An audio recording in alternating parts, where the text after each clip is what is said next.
Calon penumpang pesawat terbang di Palembang kini tidak perlu susah lagi untuk melakukan pemeriksaan swab PCR dan antigen. Pasalnya kini beberapa maskapai di Palembang telah menggandeng klinik kesehatan untuk calon penumpang pesawat terbang dalam memeriksakan swab PCR dan antigen jika ingin berangkat ke luar kota.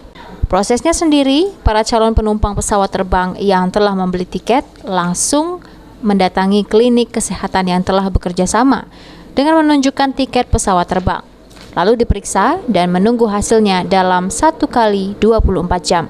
Mary, selaku humas dari Naraya Medical Center menjelaskan, sejauh ini baru ada 4 maskapai yang melakukan kerjasama dengan mereka. Itu pasien menunjukkan tiket ke Naraya, terus dicatat dan melakukan pembayaran sendiri. Itu hasilnya berapa lama, Mbak? Untuk hasilnya 1 kali 24 jam. Oh, langsung keluar ya? Iya, jadi misalnya dia swab hari ini, besok hasilnya ada. Jadi H-1 dia, Mbak ya? Iya, benar, H-1. Mbak, ini ada berapa maskapai, Mbak? Untuk sekarang kita sudah bekerja sama untuk 4 maskapai. Iya.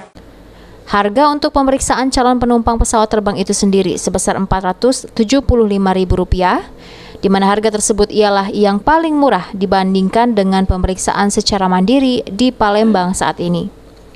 Firman Hidayat, PAL TV.